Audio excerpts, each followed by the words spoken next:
안녕하세요. 오늘은 정말 흥미로운 주제, 바로 행복에 대한 고대한 논쟁을 가지고 이야기를 나눠볼까 합니다.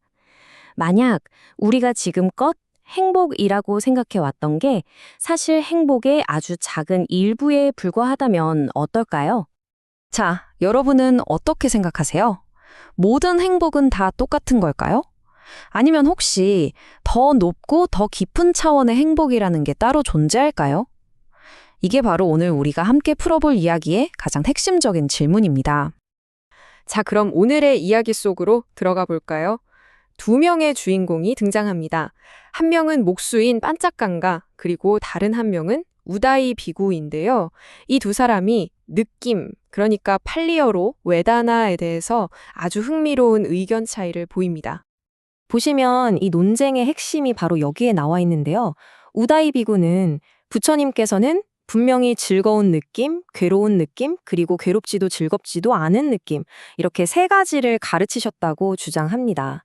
그런데 목수 빵딱강아는 아니다. 즐거움과 괴로움 두 가지만 가르치셨다고 말하면서 그 중립적인 느낌이야말로 사실은 아주 미묘하고 차원 높은 행복이라고 주장했던 거죠. 그러니까 반짝강아의 주장은 굉장히 구체적이었던 거예요.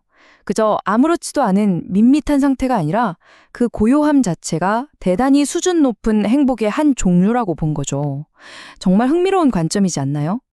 결국 두 사람의 대화는 계속 평행선만 달린 거예요.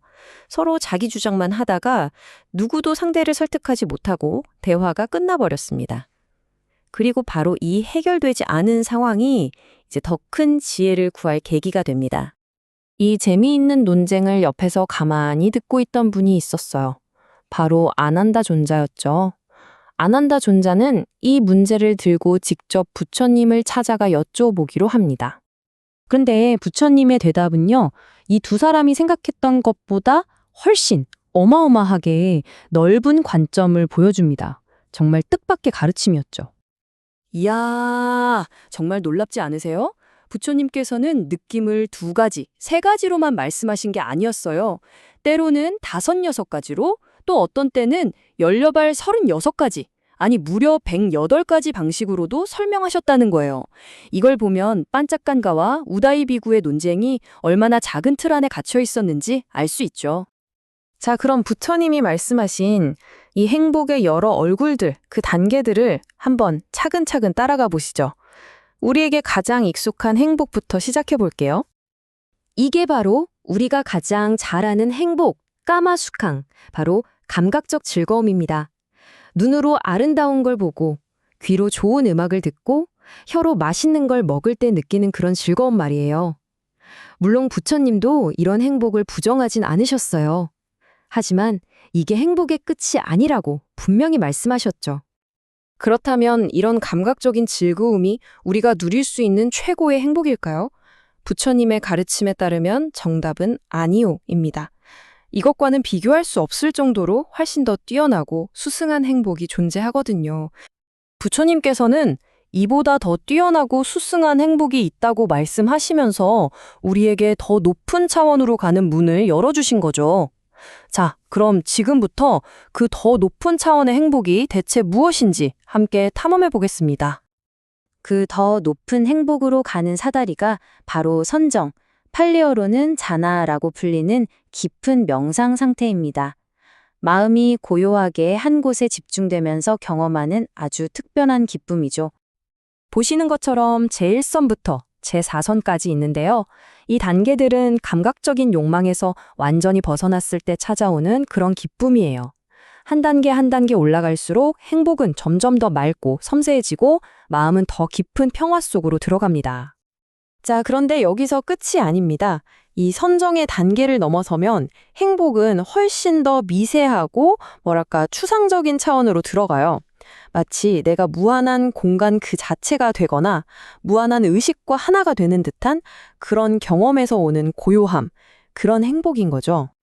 자, 이제 드디어 마지막 단계, 가장 깊고 심오한 행복의 상태에 도착했습니다. 그런데 이 개념이 처음 들으면 이거 말이 되나 싶을 정도로 역설적으로 들릴 수 있어요.